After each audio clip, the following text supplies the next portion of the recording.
Now, when it comes to working with HR, you have to understand that HR ultimately are not your friend, right? They want you to fail. They want to play loads of mind games with you. And this is what you have to deal with. Normally, you might have to deal with mind games if you're dealing with a woman in a relationship, your girlfriend, your wife. You might have to deal with family members and friends who might be females who would maybe play type of mind games and emotional manipulation and lying and things like that, right? But you have to deal with this in the workplace environment too, right? And this is an image to describe that. I've covered this in the first video, by the way, if you want a bit of a detailed overview of some of these points. But you have the HR Karen, you have this over-feminized, controlling workplace culture. You have to deal with micromanagers. You have to deal with the queen bee stereotype. You have to deal with a lot of different dynamics in the workplace beyond just your daily workload, right? So the fourth way to continue my points around how HR is not your friend from my original video is how HR wants to build a case against you slowly, right? They want to avoid back and forth issues. You want to avoid back and forth issues with HR or your employee relations contact, because they will usually gather more information on you to label you in a negative way, to push you out the company if they see you as a problem, right? If you're raising issues about difficult management, inefficient systems, these are the type of ways they can build a case against you, right? To quietly paint you as the problem.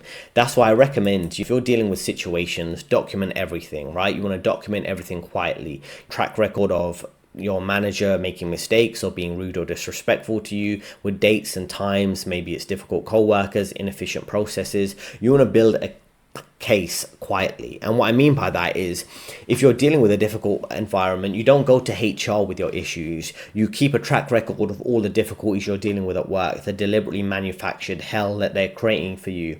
And what you'll do is, when you document these issues, you're building a case. Now, if you're dealing with a situation further down the line where you get a bad performance review, you can defend yourself and say, well, I did escalate these issues. I did ask my manager for advice. They didn't respond. And then I had that presentation and maybe one or two things weren't correct, but I did ask for some assistance, which I didn't get. So in what sense can you blame me for something going wrong here? Also, you might have to go to legal action, where you're not going to go to HR and escalate things through them because they're not going to protect you. You might want to keep a track record of all the difficult things you're dealing with. So when you speak with an employment law, an employment attorney, you can often have a free consultation with them and go to them and say, this is what I'm dealing with at work. Are you able to support me? What your thoughts about us having a legal case against the company if I need to do that in the future? So you have to be aware of keeping a track record of things. So you're protecting yourself from the company, from a negative performance review, from being unfairly targeted for a layoff, from just general discrimination, right? And the other thing I want you to know is that companies often will say, oh, we support you and we escalate things to us if you have any issues. But again, they will see you as a target if you are complaining about management, right? They'll go from saying, oh, speak up. One company I worked at, they say we have a speak up culture. You can reach out to us about anything. But when employees do speak up and say we're dealing with this toxic manager, they'll label you as too sensitive, a chronic complainer, or they'll do the thing where, oh, if something reoccurs, you don't need to send an email or put it in writing. You can just deal with it verbally on the spot and just speak up about it in the spot without putting it in writing, because they don't want things to get escalated in writing to them, because then it has to go to employee relations. There's a whole issue around that. They want you to verbally speak up and try to protect yourself when things go wrong, because they don't want it to be in writing. There's a track record of them not acting on your feedback about toxic managers, right? So this is the thing, you should be ready to go all the way if you are keeping a track record of defending yourself in the future. Like I say, performance reviews that are unfairly negative, any unfair targeting, discrimination, or even a lawsuit in the future in case you have to deal with that. And HR aren't going to help you throughout any of those situations, because there's no internal resolution with a lot of these things. You'll have to go through external resolution. And just to follow up on this particular point, right, where you have to have your own back, is around, I've got an image of Solid Snake in Metal Gear Solid 2, if you're familiar with the reference. He was always watching his back against some of the enemies and the ops during his mission.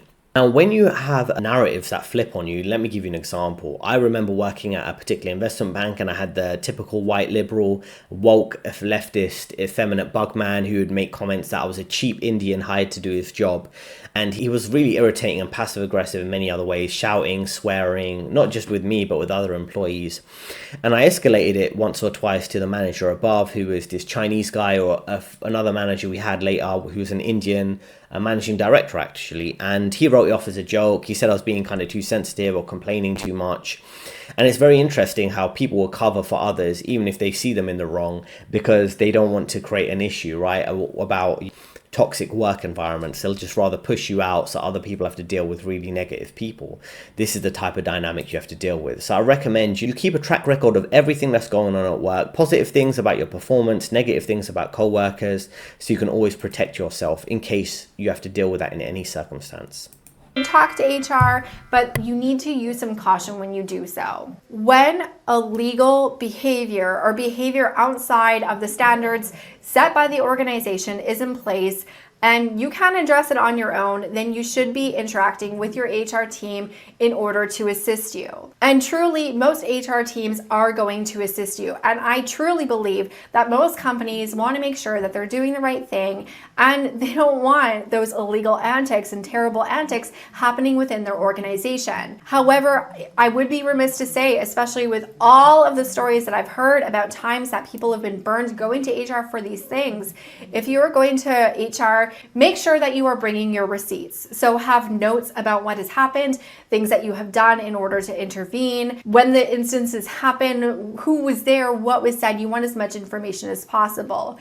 If you have any emails or instant message exchanges that are going to back it up, also gather that information, and you will want to provide that to them as well. The reason why I say to proceed with caution isn't because it's illegal and retaliation is illegal, so it's not going to happen. It's because even though these things are illegal, I have still seen instances where people have complained about being discriminated against at work, and they have ended up being retaliated against and losing their jobs as a result of making those complaints. Just because something is illegal, just because something is wrong, does not mean that it does not happen. So I want you to be prepared for anything if you ever are in that circumstance where you have to have that conversation with human resources. Ultimately, the thing that I want you to remember is that human resources works for the company. They are being paid for the company. They are there to protect the company in situations such as this. So this is what I mean about keeping evidence, because the company will look to push you out, right? Be ready for a legal solution, be ready for a job search too. So if I was dealing with a really negative work environment, those are the two type of things I'd be looking for, right? Rather than escalating, I'm building a case silently to quiet quit, look for an external legal solution, just basically put less effort in at a job that's not working for me. That's the best option to do it, rather than thinking HR is your friend. Now, I want you to be aware of corporate buzzwords too, right? Words that could trigger the company to start plotting against you, right? So for example, let's just say you're escalating an issue because you see it's your last resort. Anything you're flagging could create an issue for them. Your names, senior management, people like the company won't fire, they'll fire you instead. So if you're escalating an issue about senior management, of course, HR is going to protect them over you and try to get rid of you. If you start putting things in writing, I'm dealing with a hostile work environment, I'm dealing with bias at work, discrimination, harassment. These are real trigger words, right? Because there's so many issues you can describe different ways, right? You might say it's a small issue, you might say we're dealing with a disagreement here, but the moment you change from disagreement with to a discrimination from my manager, obviously that's going to create all types of issues for them, and they're going to really find a way to try to get rid of you. So this is the type of difficult dynamic you might have to deal with. Say, be careful about how words are getting described, not just when you're escalating things if you have to, but also if things are being escalated against you, right? If a female employee complains and say you're engaged in gender discrimination against her, there's a gender bias against her, and you're instigating, that can really create an issue for you. Here it says here, workplace discrimination against young women hits a 3-year high. Now, to what extent these young women are really being discriminated against, and what extent they're playing the victim, like you see again and again with all these allegations and accusations men get, is really questionable. But you can see that they're complaining about being a victim again perpetually to get special treatment. Then you have retaliation, right? And this is an interesting dynamic, right? So say, for example, and I've seen people use this at different ways, whereby say you complain about something to a company because you really had enough with unfair treatment. Then all of a sudden they start identifying performance issues against you. You can say, oh, well, you're trying to fire me because you're retaliating against me. I escalated some issues and now you're having a go at me, right? So this is another key buzzword to look out for, right? To say, they're engaged in retaliation against you, right? So this is the thing. It's very easy to prove that. So say you complain about something about your company in 2024, then they give you a layoff in 2025. 25. You should say, oh, you're setting me up. You gave me this layoff and said I had low performance on the basis of retaliating against me for escalating issues previously. So funny way of protecting yourself against a company if you see a layoff coming up. And I see other people do this. You're dealing with harsh performance reviews and you say, oh, it's racism. You're just playing the race card, playing the gender card. But sometimes it is legit. Sometimes definitely you're raising legit issues and they're trying to essentially get rid of you. The other thing here is mistreatment, a broad claim of unfair behavior, and it could signal formal complaints and legal issues. So this is how they try to get rid of you. Now, here we have a former Netflix employee who sued over legal discrimination, over wrongful termination because of discrimination and retaliation. So there's all types of ways where people can leverage this. The other thing, keywords that people might use is a grievance, a complaint report, hostile work environment. That's a legal term for toxic conditions tied to discrimination, unsafe workplace. These are all the type of keywords that can really put you on HR's radar as you trying to escalate issues and make it a legal issue or pursue a large settlement package through an employment lawsuit, things like that. Then you've got other things, right? Every company, major companies have a whistleblowing tool where you can whistleblow by sharing information anonymously, complaining about your manager or the workplace environment. Now, legally, in many cases, for example, in the finance industry, they might have to make these tools completely anonymous, but then it becomes like, well, what whistleblowing has to be anonymous, which is typically about legal issues around finance, insider dealing, things like that. But other things, if you're whistleblowing about, it might not be 100% anonymous. They might be like, oh, we're going to keep certain personal information you shared so we can easily identify who you are. So you have to be careful around that. If you're talking about taking legal action against a company, taking management to an employment tribunal due to unfair treatment, wrongful termination, things like this. Here we've got a Meta whistleblower who alleges the company worked with China on censorship. So you don't want to put a target on your back in too many cases, right? So it's important to really think carefully about what you're actually sharing and sharing with others about the dynamics you're dealing with. So let's go back and listen to another clip here from this guy in the UK talking about toxic HR dynamics. HR is a business function. It's there to protect the business. And I've worked a long time in a lot of businesses, and it's there to make sure that the company can continue rather than looking after the humans. And good managers are there to look after the people, and from my experience, the good managers know how to sometimes protect people from HR as well as deliver on the human side of managing people. And from my experience, HR departments are some of the worst for gossiping and just generally being the most indiscreet people on the face of the planet. It's the trustworthy bit again. It's interesting, a lot of the complaints that I ran, I received a lot of responses on this poll and this story. So thank you all for sharing. Please do, when I put out a poll, please do send a voice note in on all these topics, because I really do listen to them and choose them for the stories. But it's amazing how much it's less about, oh, I don't trust them to go to the boss with this. It's actually just, they just don't trust them as people directly.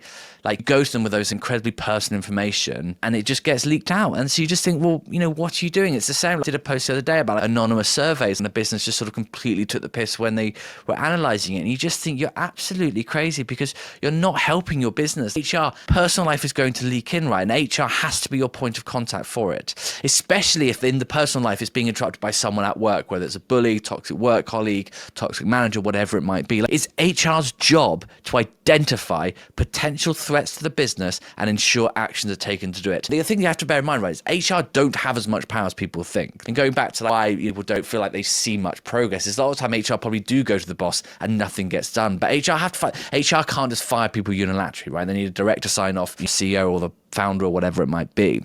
But the idea that HR just do nothing and then things just leak out, and it's just not okay. Like, their job is to protect the business, but their best way to protect the business is to identify areas to improve productivity, to improve motivation, to get your team as happy as possible. That's just a So this is the thing, right? Gossiping, indiscreetness is what HR's been known for, right? They're going to gossip with their coworkers about your situation.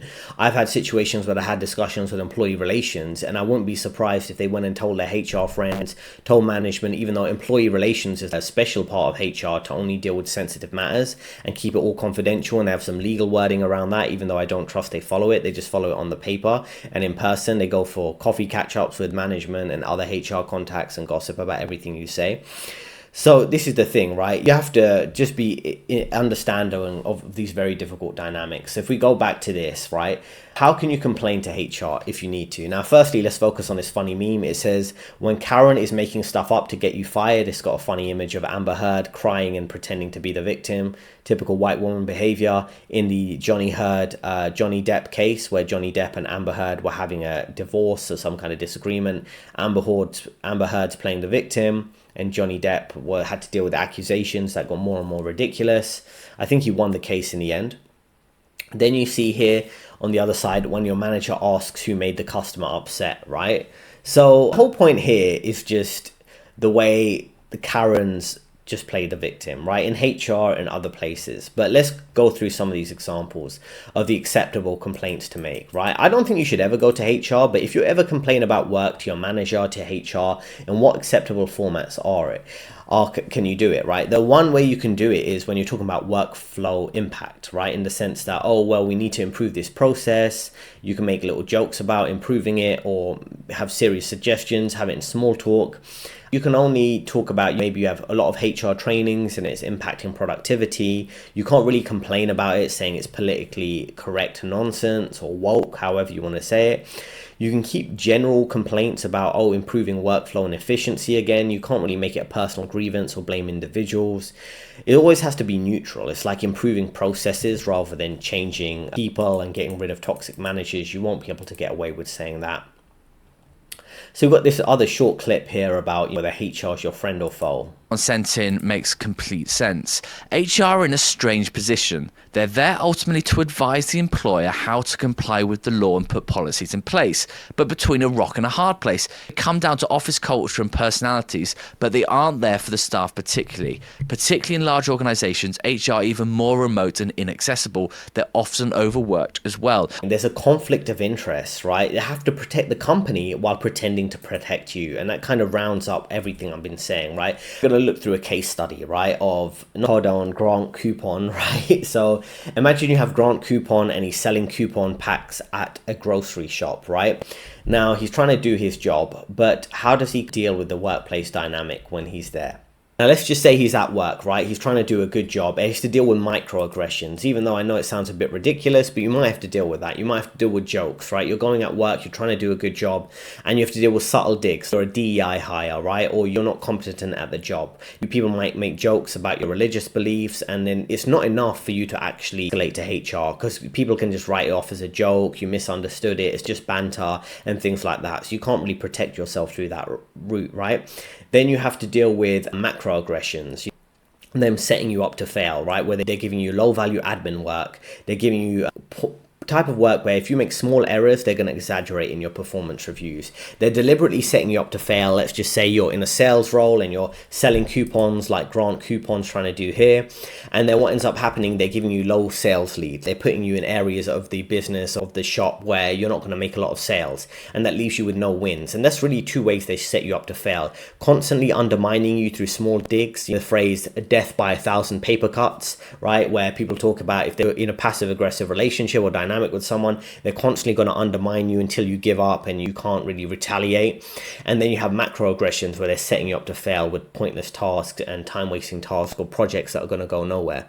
And then how do HR Karens react when you escalate it to them? What they're going to do, they're going to say they're going to investigate it. They're going to drag out the investigation process for months. Nothing's going to happen. You're going to get socially isolated at work, because what's going to happen is their HR is going to go and ask questions to other employees and management and do a little interview process, and then people are going to guess through that, oh, you must have been someone who went to HR to escalate negative things about the team, right? And then what ends up happening, you get isolated, you get less work, you deal with harsher scrutiny. The company emails, they might send out a company email about stopping discrimination, treating employees fairly, and then quietly they're going to paint you as the problem. So loudly they're going to say we're doing a lot of things, we're sending out company emails to stop discrimination, and quietly they're trying to push you out the company, right? So they give you some reassurance, they're going to do investigation. The investigation lasts months, they're doing information gathering.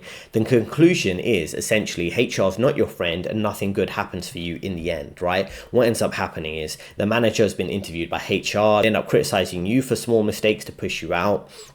the employees have been interviewed by HR, they stop talking to you, there's a company email reminder that gets sent out, and they'll say, oh, we don't tolerate discrimination, treat employees fairly, treat your team members fairly, and then you slowly get marginalized and pushed out. That's how it typically works. Let's listen to a bit more info on this idea. The next thing that your human resource department does that's really shady is confidential job postings. If you've ever gone and looked for a job and the company's name was blanked out or said confidential, the reason is that that job posting is considered to be a confidential rec. And what's the significance of that? By far, the most common reason that a company will post a confidential job is that they are actively replacing the person who is sitting in it. But that person actually doesn't know that they're being replaced. So if the company were to publish their name along with the job title, the person sitting in that role might go, hey, wait a minute, what's going on with this? And of course, that could cause waves. So essentially, the company's being shady in that they're getting a head start on replacing you without even telling you yet. And the idea is, once they make a move to terminate you, they'll already have somebody else ready to go. And in fact, they may not terminate you until they hire that other person. So if you're a job seeker looking for a new job, you have to ask yourself, do I really want to work for a company who would replace me right behind my back and then tell me as soon as my new replacement is walking in to take my desk? Because the chances are, if they're doing it for that person, they can certainly do it for you. And that's not a great way to start your employment arrangement. The next. Now, I remember when I was leaving a major American investment bank, they weren't looking to hire to replace me. They were looking to hire to replace 2 or 3 other team members. And I noticed that because when I was job searching, I saw a lot of those job postings for their job, and it would be under the company's name or under a confidential company, like they say here, an American investment bank. And I thought it was suspicious. And then after I left that American investment bank, I found they did a lot of internal restructuring. They had some other layoffs. They changed some of the team members around. They basically changed the team structure completely by consolidating it, and then later hired more junior employees. And it really stood out to me what was going on there, right? They were essentially realize that what is going on here actually happens at a lot of major companies, right? They were looking to replace you, to find someone else. So this is the type of thing I really try to teach you different techniques to figure out what are the dynamics around you. Do you want to job hop before they try to push you out? Do you want to start quiet quitting if you've got a layoff coming up? Do you want to look at what's going on in the hiring practices? Are they hiring extra team members or hiring someone to replace you? These are all the type of signs you should look out for when you're dealing with HR, when you're dealing with different dynamics with your management too.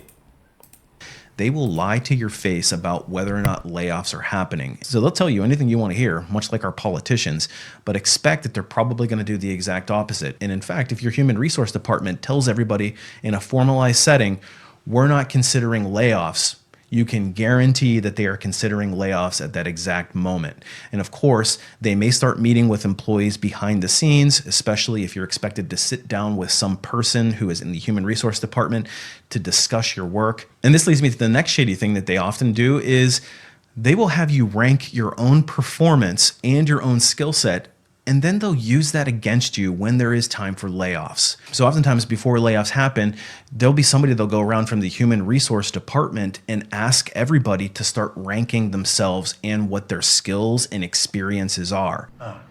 What would you say you do here? And they may use it under the guise of, well, we just want to get a better understanding of our workforce and how we can allocate resources. You need to read between the lines here because they're looking for whether or not your skill is going to align with the long-term company vision. And you can guarantee at the same time, they're meeting with your bosses to ask about performance of their team. They're looking through a lot of different metrics, and in particular, your performance output and your performance ratings.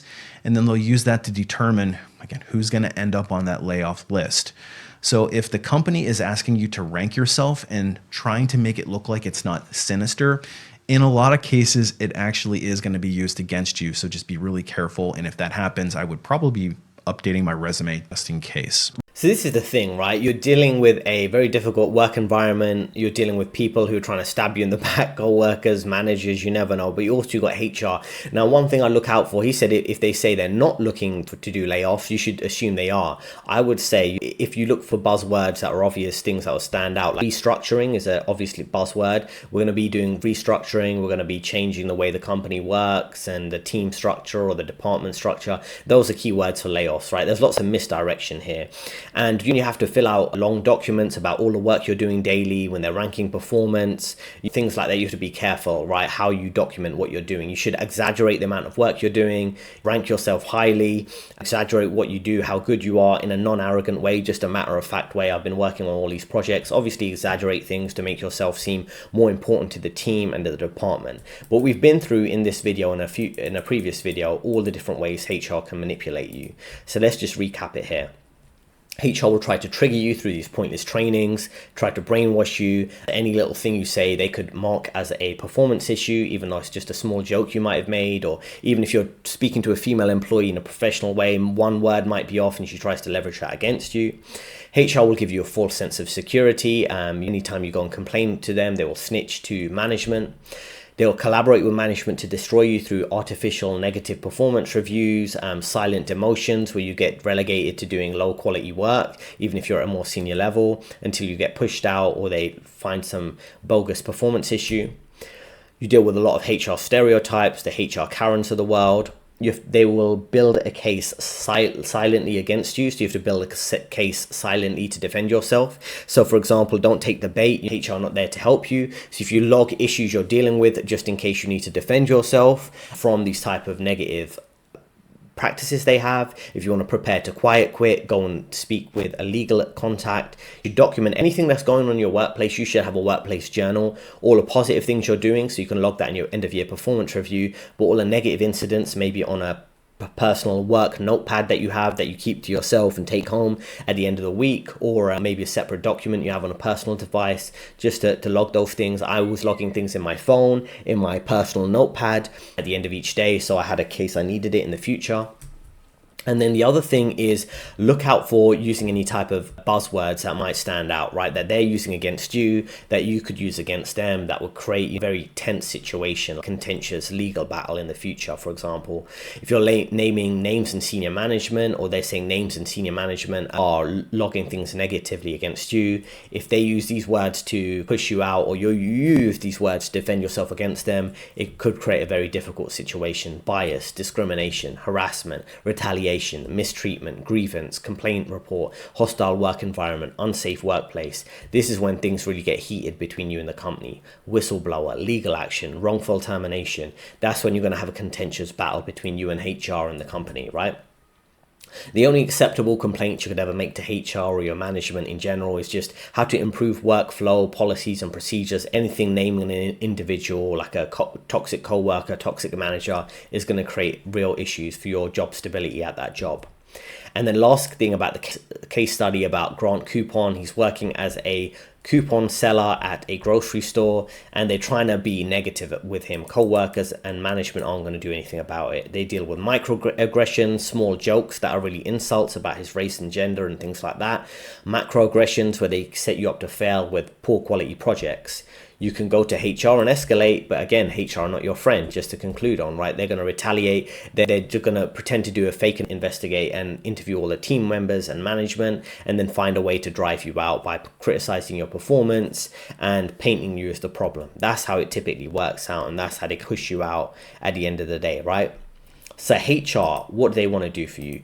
HR wants you isolated, they want you discredited, and they want you gone, right? Unless you know how to fight back. And that's how I try to help you throughout my career coaching, which is the first link in the description, help you build power, pay, and freedom, right? To navigate through these tricky dynamics with HR, with management, with co-workers, to build your case, protect your career, and keep your income safe from HR's mind games.